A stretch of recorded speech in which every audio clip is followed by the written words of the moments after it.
What three qualities best describe you as a person? How about as a mayor?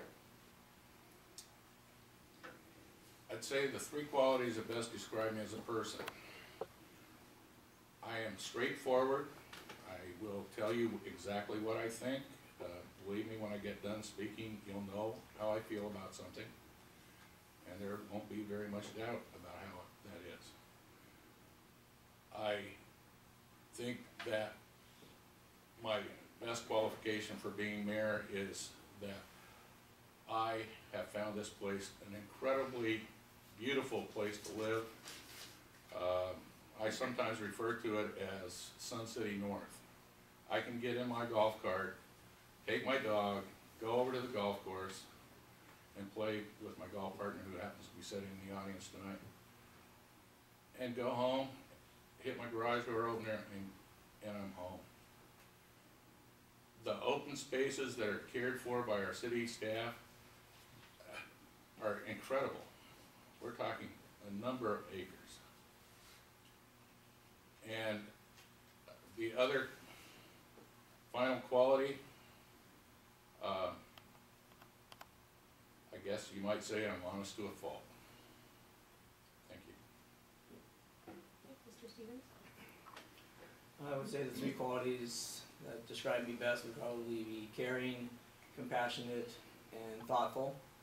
And I think those work well in personal as well as business situations. I've been a manager of several departments throughout my career in the business world, and I've been able to work with disparate groups of people as employees and as co-workers and co-directors, and bring different people together to find common ground and work together for the common good.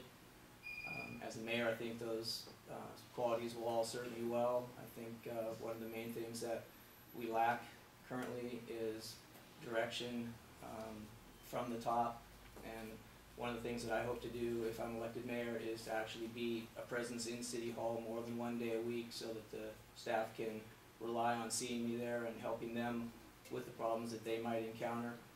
My experience as a manager in the business world would extend to my duties here as a mayor, which is to try and empower your staff to do the best that they can, which basically entails telling them what they need to do and letting them know they can come to you for help if they need it, and then getting the heck out of the way and letting them do the things that they do.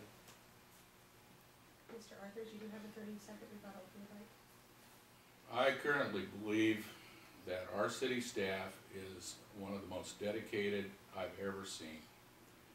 During the last snow event that we had, our public works people were out there for 18 and 20 hours. Thanks to that action, a woman and her child were saved because the firemen could get out of their driveway, drive to the fire hall, and drive to the scene. I don't think that they need a whole bunch of direction. In your understanding, what is the role of the mayor in our system of government and the duties that are required, and how would you prioritize those duties?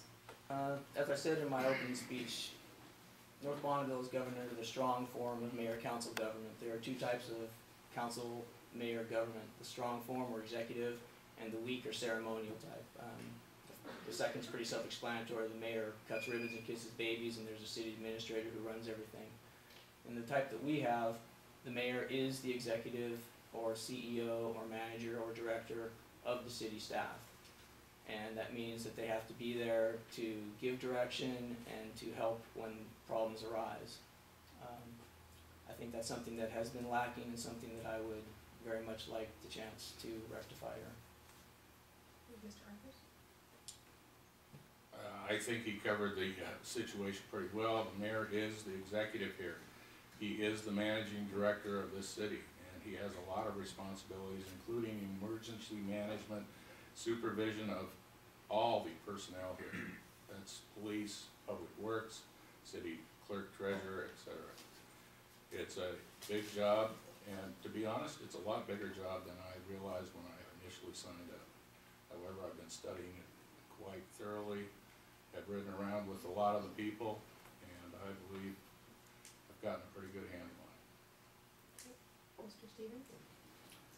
Jerry's right, there are a lot of duties that go along with being the mayor here, and that's one of the reasons that I think the mayor needs to be in City Hall more than one day a week. I think it's evidence that, you know, over the past few years, that is not enough time to spend in here, and my goal is to spend more time in here than that. Should the mayor manage the city or the employees? Who answers to who? The mayor is responsible for managing the city as well as the employees, and is responsible to manage and make out personnel reports on how well they function, how well they do their jobs. I don't know that you separate out the two. The idea that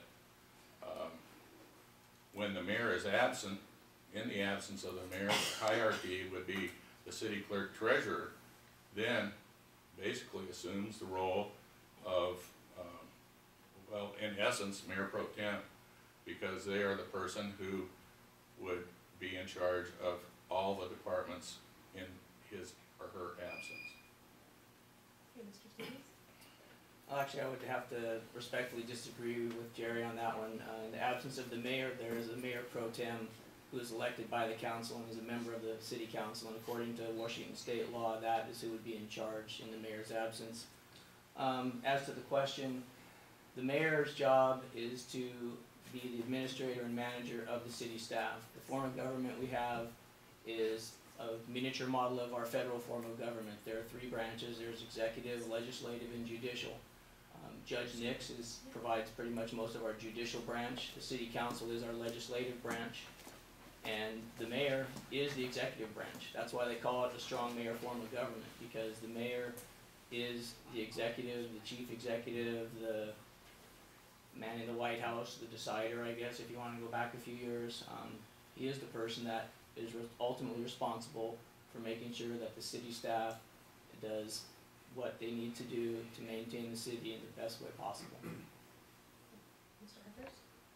Well, I'm gonna have to beg to differ with my worthy opponent here, because in the absence of the mayor pro tem is probably not on scene. That means the city clerk treasurer is the person who is in charge in lieu of his absence. Now, if the mayor is on vacation or something like that, and we're talking about meetings, Don is absolutely correct, the mayor pro tem. But in most cases, it would be the city clerk treasurer. Thank